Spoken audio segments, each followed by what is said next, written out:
ये विजिबल है ना ज्यादा अच्छे से?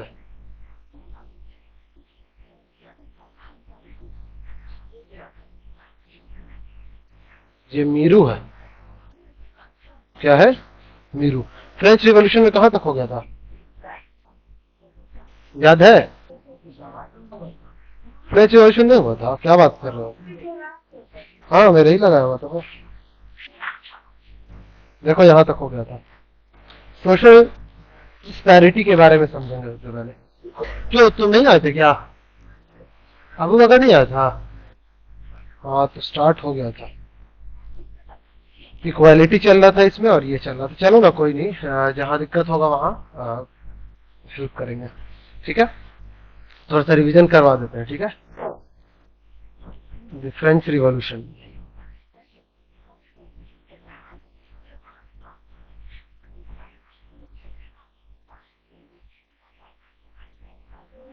दी फ्रेंच रिवॉल्यूशन, ये ज्यादा अच्छा है ना?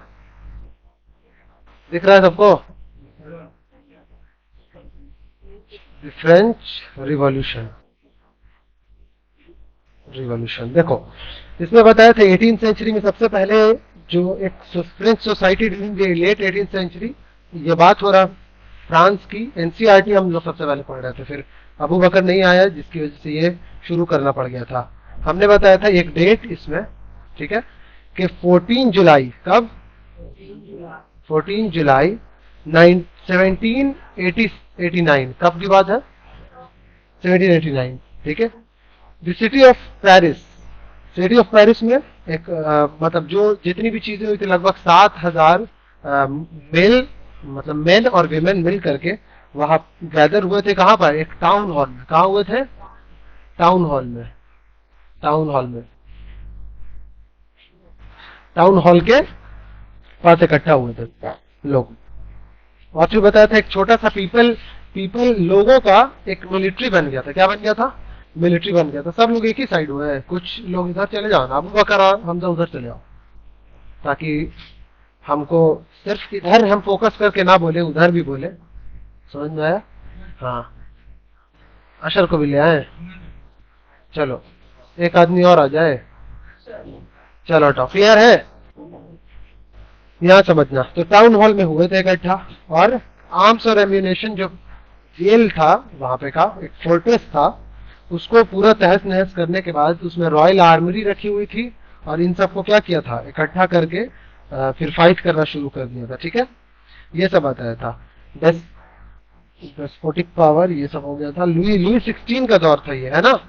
रिटर्न टू पैलेस में, वर्साइल्स में आए जब वो, जैसे ही hunting towards fall of Bastille के बारे में उनको पता चला कि ये बेस्टाइल का क्या हो गया, मतलब खत्म हो गया। वो बेस्टाइल में था, और ये किस में आए थे बोलो?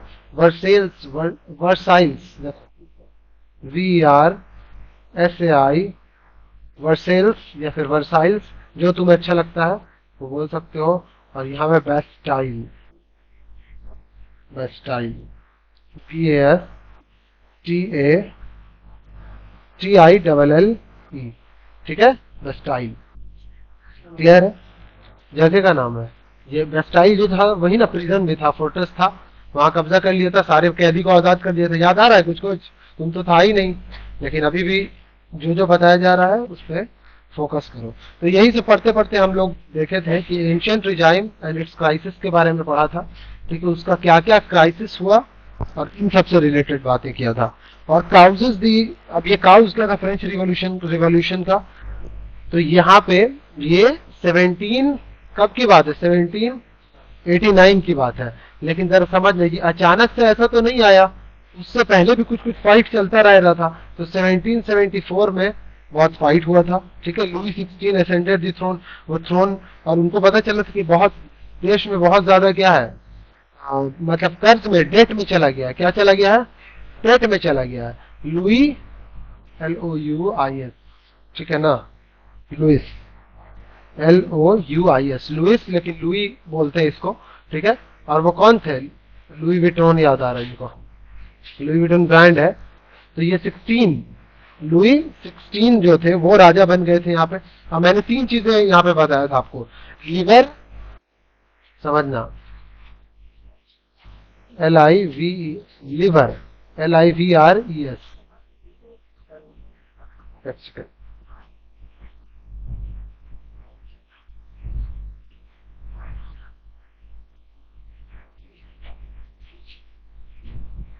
देखोगे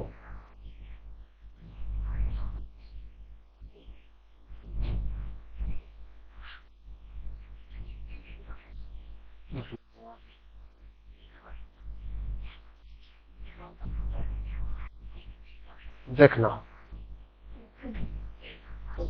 एक है LIVRES, लिवर्स। ठीक है, लिवर क्या होता है और हमने बताया था, ठीक है, हाँ याद याद आ रहा है, वेरी गुड। और TAILLE, टेल, ठीक है, याद रहेगा, टेल। तो तीनों में फर्क क्या था, ये यूनिट यूनिट ऑफ करेंसी है ये लिवर। ठीक है, ऐसा करेंसी है कि इन फ्रांस में जो चलता है डिसकंटिन्यूड 79 के बाद, 1790 मतलब 1794 के बाद ये खत्म कर दिया गया था, डिसकंटिन्यू, ये लिवर लिवर।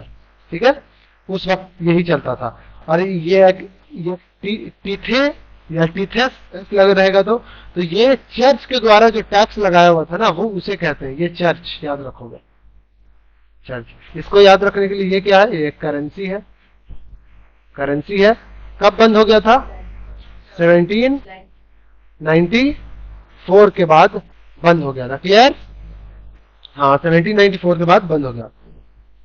अब समझना, लास्ट के taille, tax to be paid directly to the state. अब ये स्टेट को टैक्स पे करोगे, वो क्या है, टेल, याद रहेगा। तीनों जल्दी से बताओ। हमजा, हमजा नाम है, चलो हमजा बता रहे। कहाँ का, फ्रांस, फ्रांस का। कब बंद हो गया था, 94 में। और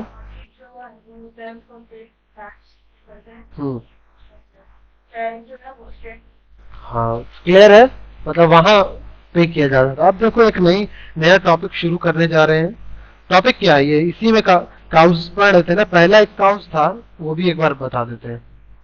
ठीक है, पहला काउज था क्या, वॉर्स एंड इकोनॉमिक क्राइसिस। ठीक है, वॉर्स एंड इकोनॉमिक, ये काउजेज हैं।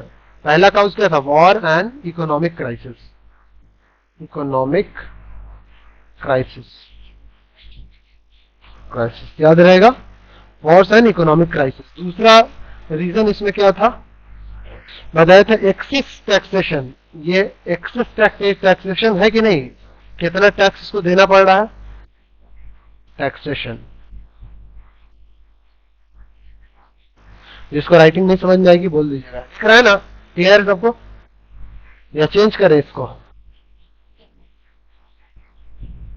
डायनामिक में ज्यादा क्लियर है, यही, चलो। तो ये सब हमने बताया। अब तीसरा काउज जो है, तीसरा काउज, तीसरा काउज वो है आपको सोशल डिस्पैरिटी। डिस्पैरिटी, डिस्पैरिटी मतलब अलग, सोशली कैसे कैसे हम सब अलग हैं, क्लियर, कोई दिक्कत नहीं यहां तक में।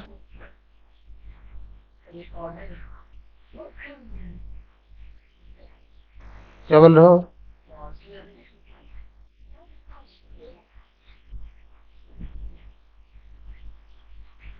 हट क्यों नहीं रहा।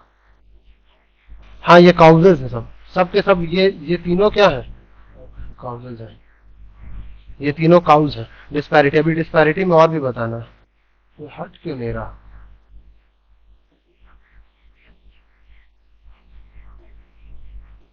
आया, लिख लिए थे हमजा, तुम लिख नहीं रहे हो,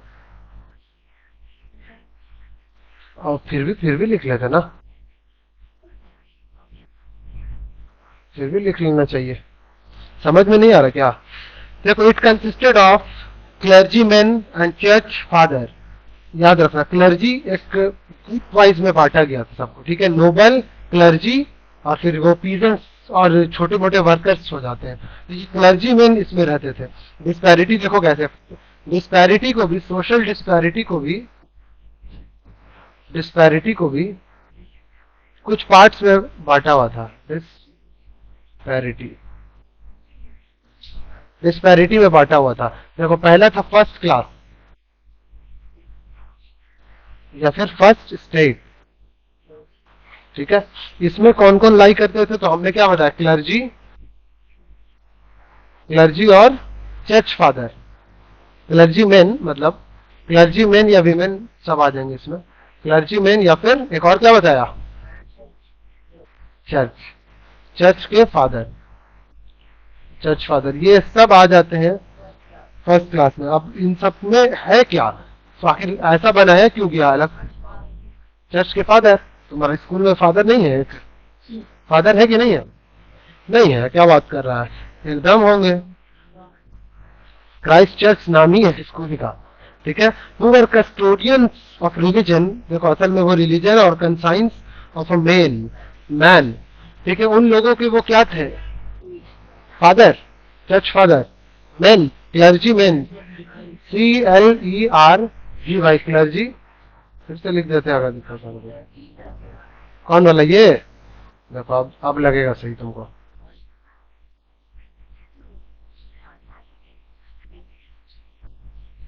क्लर्जी, MEN, मैन, क्लियर है, क्लर्जी मैन।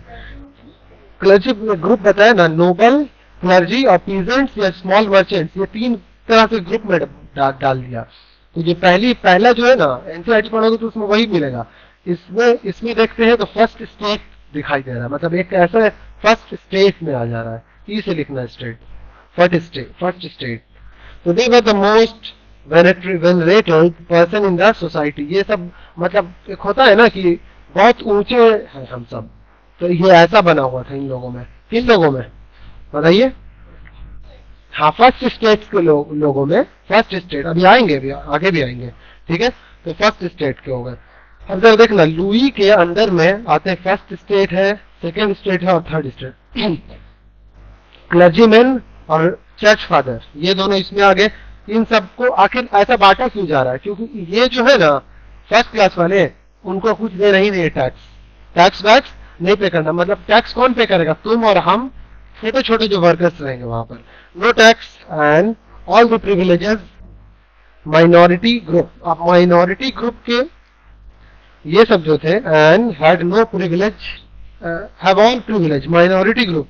और जब देखो ये माइनर ग्रुप नहीं है, अगर कोई बहुत बड़ा देश है तो उसमें राजा और राजा के परिवार है ना, और चर्च के जो फादर होंगे, कई ऐसे सपोज करो 200 चर्च है उस स्टेट में, तो 200 चर्च के 200 फादर, ये कम ग्रुप हो रहा है कि नहीं, तो हम इसको क्या कह सकते हैं, बोलो, माइनॉरिटी। क्या कह सकते हैं, माइनॉरिटी। जिस भी देश में जो लोग कम रहते हैं उन सब क्या, वो सब क्या कहलाते हैं, माइनॉरिटी। जैसे इंडिया में कौन कौन, क्रिश्चियंस कम है, मुस्लिम्स कम है, जूस कम है, ये सब क्या है, माइनॉरिटी है, याद रहेगा, बोलो, माइनॉरिटी क्या कहलाएंगे, जो कम रह रहे हैं वो माइनॉरिटी कहलाएंगे। सेकंड स्टेट में समझना, landlord, aristocrats and main of noble birth, समझना बात सही से। इसमें ऐसे लोग जो नोबल बर्थ मतलब राजा के घर में पैदा हुए वो सब हो गए। लैंडलॉर्ड है, बहुत पैसे वाले हैं, बहुत पैसे वाले, जैसे इसमें सेकेंड स्टेट आएगा, फिर सेकेंड स्टेट में वही सब रहेंगे, लैंडलॉर्ड हो जाएंगे, लैंडलॉर्ड। और क्या होंगे, बर्थ बाय बर्थ जो किसमें आए हैं, एरिस्टोक्रेट, मतलब राजा के खानदान से एरिस्टोक्रेट, हाँ एरिस्टोक्रेट, और men in the noble birth, और जो नोबल बर्थ ले लिए ऑटोमेटिकली उसके इसमें। क्लियर है बात। देखो the class also share most of the privilege minority group, और ये भी क्या है, माइनॉरिटी ग्रुप है। ये सब भी कुछ कुछ क्या कर रहे हैं, शेयर कर रहे हैं, क्या कर रहे हैं, शेयर कर रहे हैं ये सब भी, लेकिन इतना नहीं। अभी देखो जो थर्ड वाला आएगा, third state, third state. Writing improve उतनी हो ही नहीं रही है, घर पे थोड़ा बहुत प्रैक्टिस किया था तो हो लिखा रहा था, अभी और नहीं लिखा रहा। तो देखो ये कॉमन मासेज है, ये मेजॉरिटी में होंगे। आखिर ये देखो कि ये वाला जो क्लास है वो क्या है, माइनॉरिटी है। ये वाला क्लास की है, ये क्या है, माइनॉरिटी है। लेकिन ये जो क्लास रहेगा ना, ये क्लास, ये क्या रहेगा, मेजॉरिटी में रहेगा। इसमें होंगे कौन, तो गरीब तबके के लोग होंगे। Misery and paid all the taxes, और जो एकदम दुख में भरी जिंदगी, मतलब किसान है, छोटे मोटे मर्चेंट्स हैं, मर्चेंट समझ रहे हो ना, मर्चेंट्स मतलब व्यापारी, व्यापारी सब व्यापारी होंगे, मतलब एकदम नीचे तबके के वो लोग जो टैक्स दे रहे होंगे, तो ये सब आ जाएंगे किसमें, मेजोरिटी में आ जाएंगे। क्लियर है? इसमें रहेगा कौन, वही सब क्या बताया, पीजेंट्स, स्मॉल मर्चेंट्स होंगे, मर्चेंट्स होंगे, ये सब होंगे। क्लियर है? कोई दिक्कत नहीं यहाँ तक। अब देखो सेकंड वाला बता दिया लैंडलॉर्ड और ये सब। थर्ड वाला भी हमने बता दिया, vast majority of common which include landless peasant. ऐसे भी किसान होंगे जो लैंडलेस होंगे। लैंडलेस मतलब जिनके पास जमीन नहीं होगी।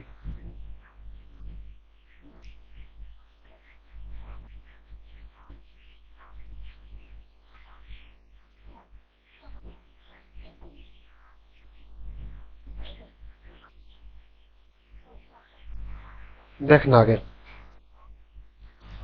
मेसन हो जाएंगे। मेसन मतलब प्रोपराइटर।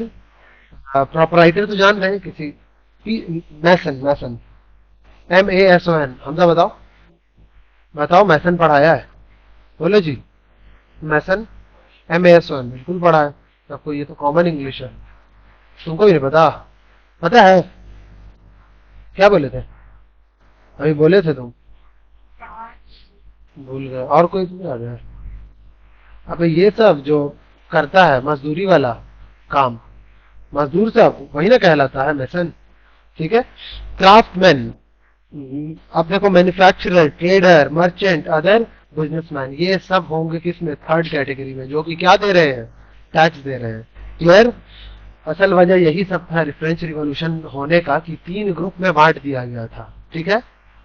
अब देखोगे की state of revolution pre revolutionary France, ये यही तीन थे प्री रिवॉल्यूशनरी फ्रांस में, प्री रिवॉल्यूशनरी फ्रांस में, प्री रिवॉल्यूशन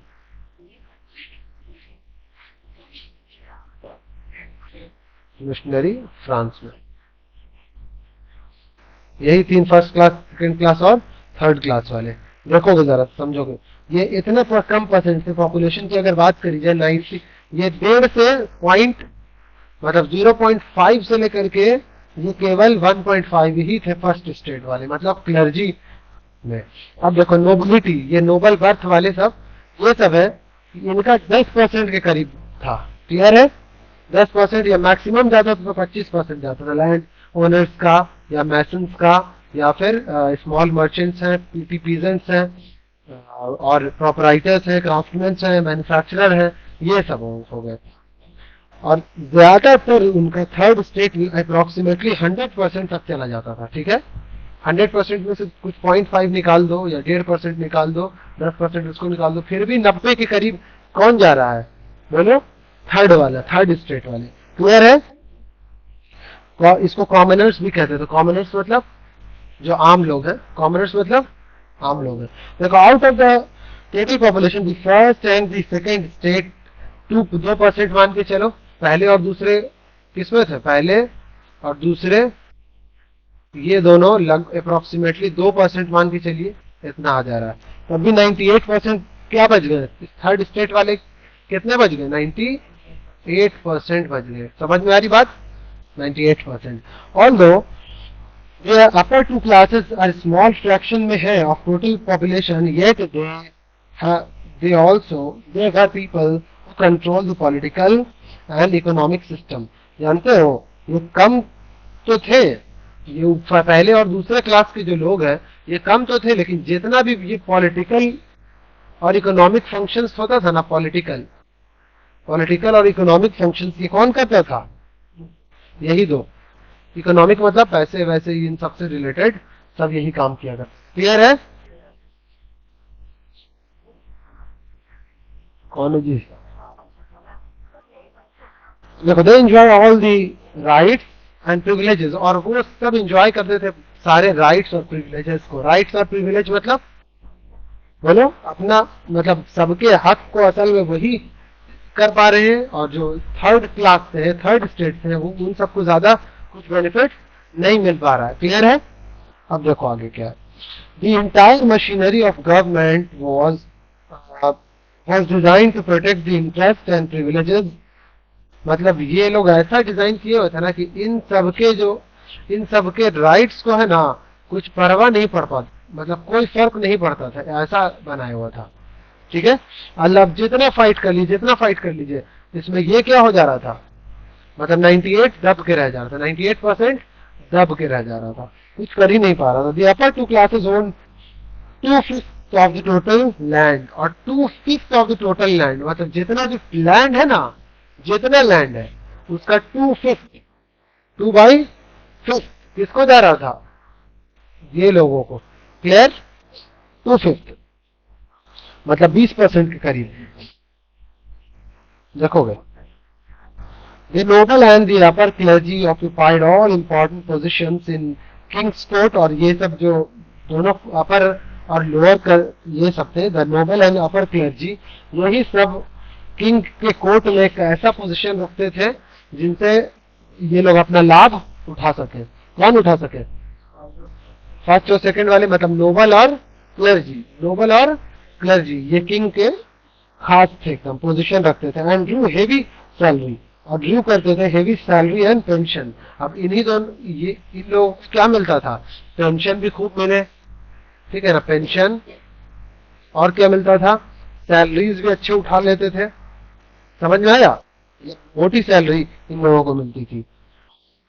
आगे समझा दो, people belonging to the third state did not enjoy any political right.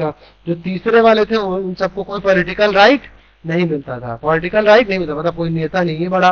ये सब समझ में आ रही बात? ये सब नहीं था।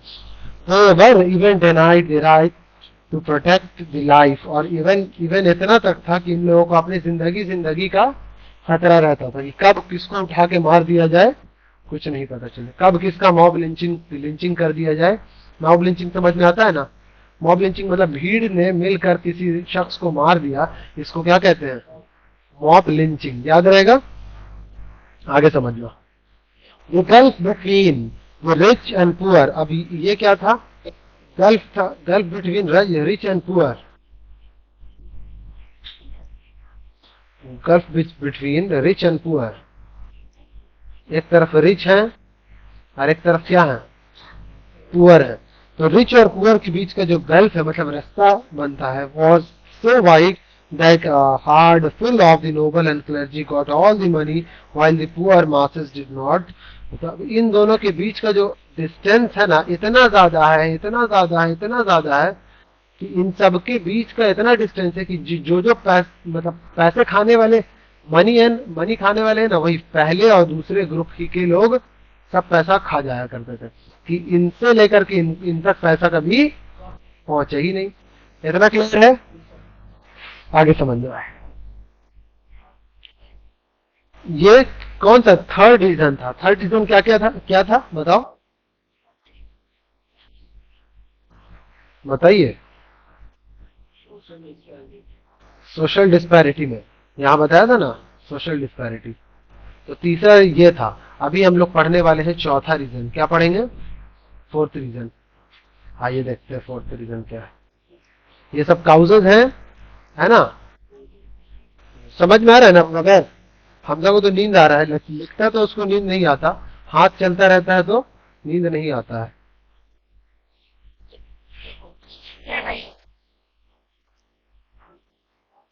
Rise of middle class. अब देखो सबसे बड़ा चैलेंजेस क्या आया, राइज ऑफ क्या, middle class, rise of middle class.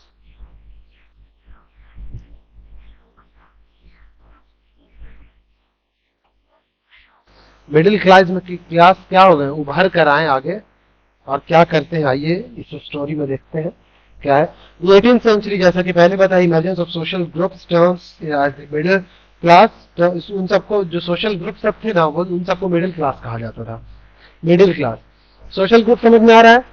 Social group जैसे छोटी छोटी पार्टियां है ना, पार्टी है या एक्टिविस्ट सब है, कोई पत्रकार है, कोई नेता है, कोई कुछ है, कोई कुछ है, ये सब मिल करके क्या किया, आगे बढ़ते गए बढ़ते गए बढ़ते गए, और कहाँ तक पहुंचे जरा देखिए। It was the class business, business भी थे, ट्रेडर्स थे, बैंकर्स थे, मैन्युफैक्चरर, स्कॉलर्स, मर्चेंट, ठीक है ना, लेयर्स लिखा हुआ है लेकिन यहाँ पे लॉयर्स होना चाहिए था, लॉयर्स, ये सब मिल करके इकट्ठा हुए और बोले कि नहीं अब अपना वक्त बदलेगा, सबको क्या करना है, बदल के रखना है। ऑल ऑफ दीज एजुकेटेड, ये सब पढ़े लिखे लोग हैं कि नहीं, स्कॉलर है ना, ट्रेडर्स हैं, बिजनेसमैन है तो पैसे की भी कमी नहीं होगी, लॉयर्स हैं, कानून की भी जानकारी है उसकी भी कमी नहीं होगी, और क्या था, बैंकर्स भी थे, ठीक है ना, बैंक से जान, बैंक वाला सब इंफॉर्मेशन इनके पास था। तो all these well educated and believe that no group in society should privilege by birth, और ये सब बिलीव करते थे मिडिल क्लास वाले, क्या बोलो, कि किसी को भी क्या नहीं मिलना चाहिए, बाय बर्थ कोई प्रिविलेज नहीं मिलना चाहिए, बाय बर्थ कोई प्रिविलेज नहीं मिलना चाहिए, नो प्रिविलेज, क्या नहीं मिलना चाहिए, प्रिविलेज जानते हैं आप सब, प्रिविलेज मतलब, अरे अभी ना मतलब प्रिविलेज को खास हो जाना, मतलब इन्हीं को मिलेगा। जैसे सपोज मैंने बताया ना, वो नोबेल और क्लर्जी ये सब थे, वो सब बेनिफिट उठा रहे थे, तो यही इसी को कहा जाता है, उन सबको कोई प्रिविलेज नहीं मिलेगा। The middle class people became the leaders of the revolution came forward, और ये सब लीडर बने उसमें के, और स्लोगन देखो इनका क्या था, बताया भी था इसमें, लिबर्टी, इक्वालिटी और फ्रेटर्निटी, लिबर्टी और liberty, equality,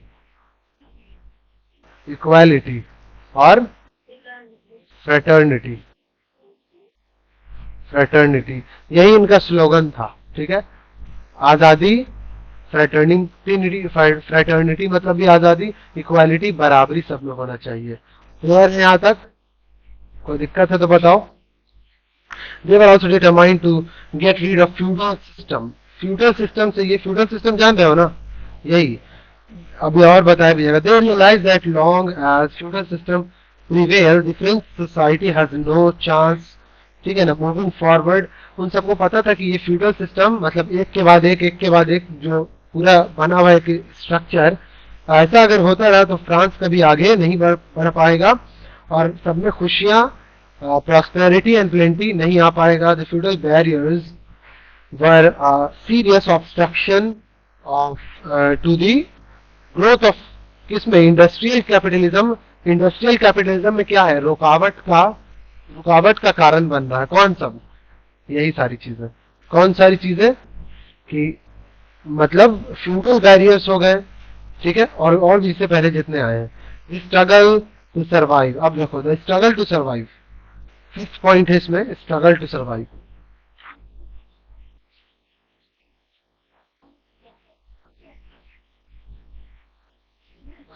struggle,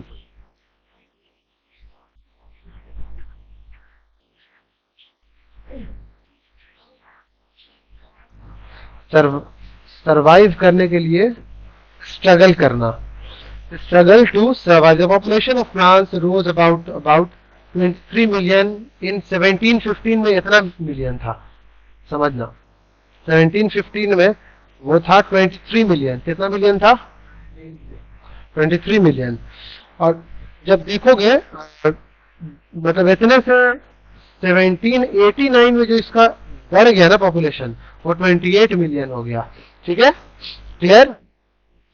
due to, अब इसमें क्या, they led to a rapid increase in the demand of food grain, अब जब आबादी बढ़ी है तो इन सबको क्या चाहिए, बोलो, फूड चाहिए कि नहीं, ग्रेन चाहिए कि नहीं,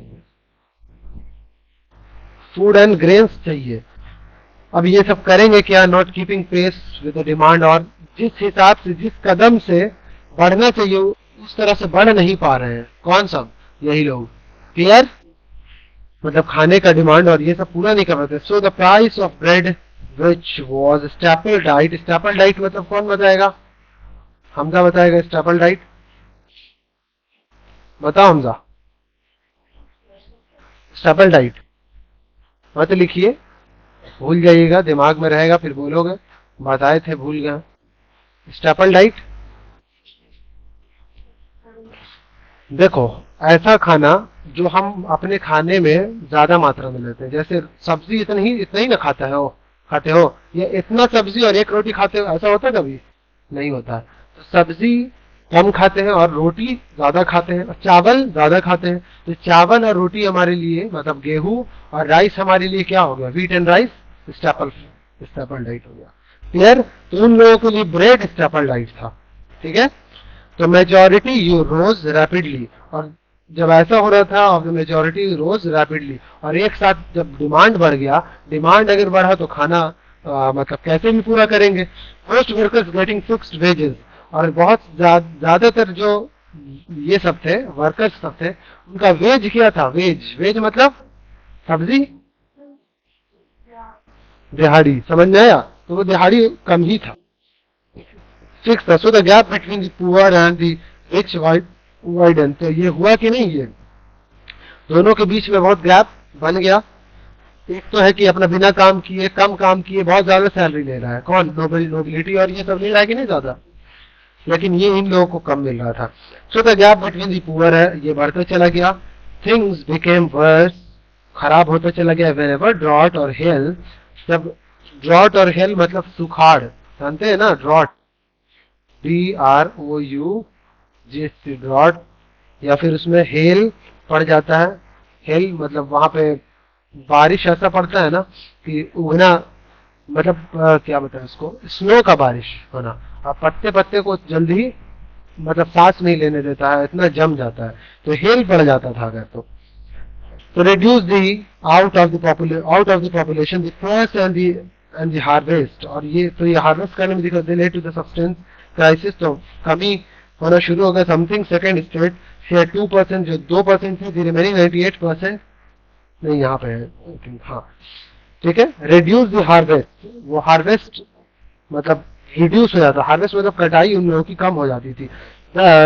सब सब्सिस्टेंस क्राइसिस, इस सिचुएशन को क्या बोला जाएगा? Subsistence crisis. क्या बोलेंगे?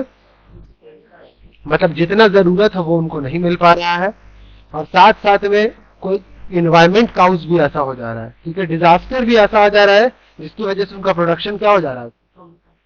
हार्वेस्टिंग कम हो जा रहा है, कटाई कम हो जा रही है। यहाँ ध्यान दो, something that occur frequently in France due to old regime. तो ये ओल्ड रिजाइम जो पहले से पूरा चलता आ रहा था, कहीं ना कहीं सब क्लाउस इन्हीं लोगों का था कि नहीं? यही इन्हीं लोगों के कारण हो रहा था। देखना आगे। ड्यूरिंग द ओल्ड रिजाइम अच्छा, फ्यूडलिज्म को एक बार और अच्छे से समझना, ठीक है? क्या बताया? फ्यूडलिज्म अभी बताया था। फ्यू दिख रहा है?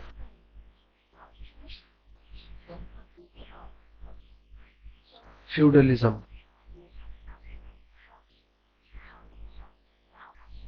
फ्यूडलिज्म क्या है? फ्यूडलिज्म है क्या?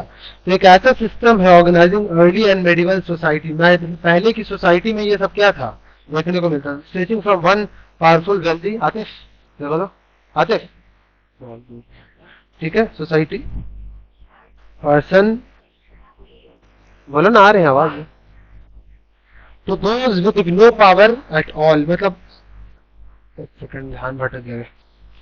स्ट्रेचिंग फ्रॉम वन पावरफुल, एक पावरफुल है कोई एक, और फिर wealthy person down to those with no power at all, मतलब जिनके पास पावर नहीं है उन सबको नीचे कर देना। समझ में आ रहा है? यही यही किसके अंतर्गत में आ जाता है? फ्यूडलिज्म के अंतर्गत में आ जाता है। क्लियर? नोबिलिटी, क्लर्जी, ये सब ऐसा काम कर रहे थे कि नहीं कर रहे थे? देखो अगर in which the land is granted in return for military और लेबर। तो मिलिट्री के लिए, लेबर के लिए services, and the common people raise their voice in favour of freedom of trade and removal of feudal road block. Feudal road block था, इसका जो road block था, फ्यूडल रोड ब्लॉक, उसको तोड़ने के लिए लोग इमर्ज होकर के उसके ऊपर आना शुरू किए, बोलना, अपनी आवाज उठाना शुरू किए। They wanted to establish a new social order based on justice. वो जस्टिस, लिबर्टी और इक्वालिटी बता दिया है, ठीक है ना? फ्रेटर्निटी, अच्छा, जस्टिस मतलब न्याय, तो न्याय, फ्रेटर्निटी और इक्वालिटी और फ्रीडम, इन सब के, फ्रीडम ही लगा, हाँ, नहीं, लिबर्टी, लिबर्टी। तो started vigorous propaganda against the king and nobility. तो इन लोगों ने क्या किया, प्रोपेगेंडा फैलाना, प्रोपेगेंडा क्या, सच प्रोपेगेंडा फैलाना शुरू किया। प्रोपेगेंडा समझ रहे हो ना, प्रोपेगेंडा नहीं, कोई बात ऐसा पूरा फैल गया बुरी तरह से, उसी को प्रोपेगेंडा कहते हैं, किसी एक मकसद के तहत।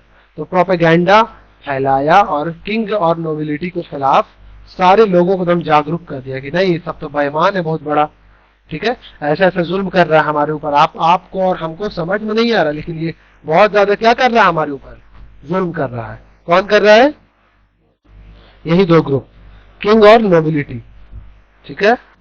तो यही कहला जाता है क्या, ऐसे सिचुएशन को कहते हैं फ्यूडलिज्म। क्लियर है, इतना ही रहने देते हैं इस क्लास का, आते हैं नेक्स्ट वाले में। टाइम तो बहुत ये हो गया, आज ऐसे भी बहुत लेट शुरू हुआ था। ठीक है, ये किसकी बुक है,